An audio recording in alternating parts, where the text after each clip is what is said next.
Hello everyone, in this video we're going to be looking at the stuff in the Darkrise shop and the in-app purchases that you can make and decide whether or not that the items there are worth your time and money. I'm hoping that with this video you're able to kind of see the items work in Darkrise in practice, so you're able to make a decision as to whether or not you want to buy them or wait and grind for them later. Let's start with the starter pack. Now if you buy the starter pack, then you'll receive 100,000 crystals, 200,000 gold, you'll get some gems for your equipment, you'll get 10 powerful chant scrolls, you'll get 3 unique chests, and you'll get 1 equilibrium ring. First things first, the gold isn't very useful. I know it looks like a lot, and it is a lot, but there's not much to spend it on.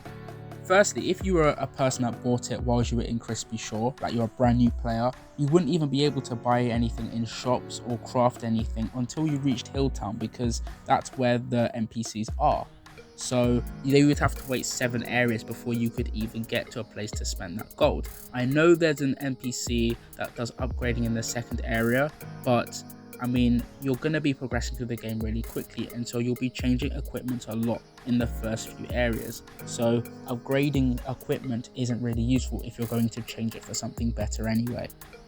Gold is something that you can get by selling items, and there is an NPC that does this in the second area. So even as an early game player, you can start making gold almost immediately.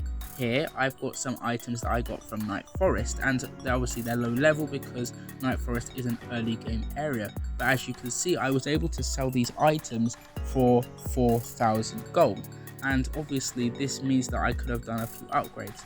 Now imagine I kept going until Hilltown and kept getting 4,000 gold each run. Also you have to remember this doesn't even count the gold I get from killing enemies.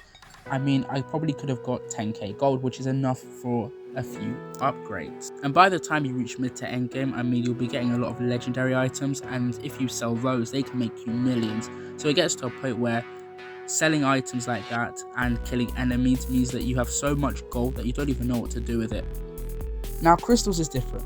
Now if you watch my videos and you watch other Darkrise YouTubers, you'll realize that most of the time they've got more gold than they have crystals, which means that crystals is much harder to get. And this is because unlike gold, you can't sell items for crystals. So crystals is much more valuable, and they are actually very important as well. I mean, you need them to enchant your equipment, you need them for buying stuff like skill books to upgrade, your skill books, especially to rank 5 and 6. So 100,000 crystals is quite useful. Obviously for an early game player, it's not as useful because you need the chant stones, to make sure that you don't fail your enchantments, because if you fail, you've basically just wasted crystals, and that's annoying because crystals are hard to get.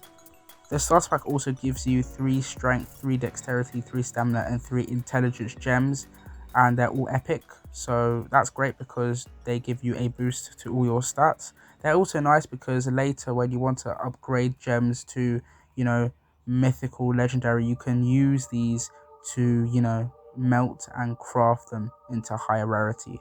Now the powerful chant stones are an interesting one because in theory they are quite useful because obviously they make all your enchantments 100%, but in reality they're not very useful, and this is because for an early game player you shouldn't really be enchanting your equipment right away, and this is because, I mean, the chance of you changing your equipment is really high, and if you unenchant your items you only get 80% of your crystals back, so you keep losing crystals. And I guess for an early game player you can't afford to lose crystals. You need to make sure that you make use of every single crystal that you have because they're hard to get. So you wait until later to enchant your equipment, and by that stage you have a lot of normal chant stones to make all your enchantments 100% anyway. So as a result of that, I myself have never bought any, powerful chant stones from the demon shop because I don't need to. Now the unique chests are brilliant for a player that's new to the game because you're getting at the very least 3 epic items, which are all very high stats and are going to have good stats as well. So that's great. If you get a unique legendary from the chest, then that's even better. Now for the reason that most people buy the starter pack, and it is for the equilibrium ring. Now the equilibrium ring features dexterity, stamina, intelligence and strength as main stats. It doesn't have any additional stats, and it's also the only unique ring in the entire game. So you would think that it's a great ring.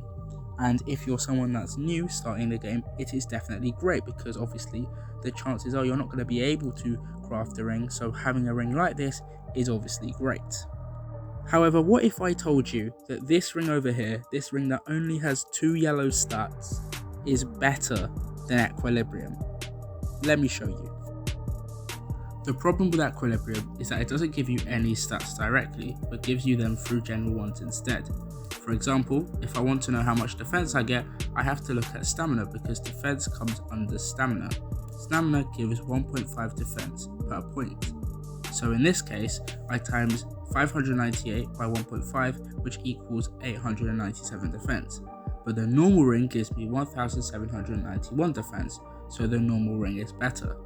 When you do the same thing with critical rate and block rage, which comes under dexterity, you again realize that the normal ring is better. Even the strength stat is better, and because control power doesn't come under any general stat, I would lose all my control power. This shows that Equilibrium isn't that good because when I used it, most of my stats went down. So is the starter pack worth it? I'm going to say probably not unless you're a new player.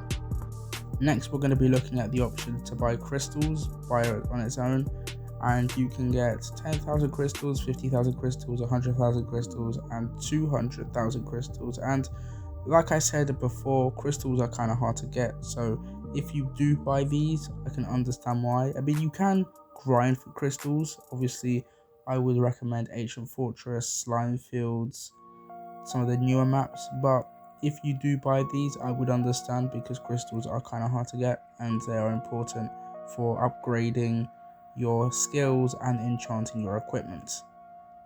The next one we're going to be talking about isn't an in-game purchase because you won't be spending money on it, but it's in the shop, so you might as well talk about it, and it's the ability to convert crystals into gold.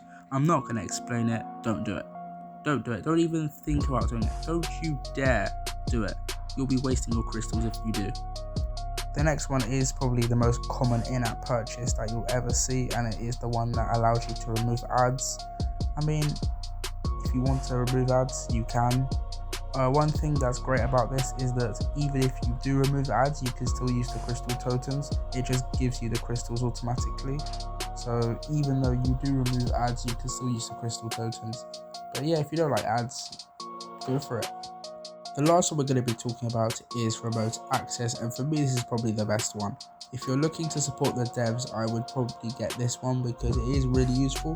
It allows you to melt stuff, repair stuff, sell stuff, access your storage, all without having to go to town. So you don't need the NPCs, and this is great because let's say you're in, I don't know, Bridge of Stagnation and you're trying to collect items and your backpack gets full, you can melt stuff, you can move stuff to your storage, which basically allows you to free up space in your backpack without having to go to town. This is also great, let's say that you find a resource and you want to mine it, but you forgot your tools in your storage. You can quickly open your storage, get the tool out, mine it, and then you can even put the tool back into your storage without having to go to town. For me, this is a really great tool.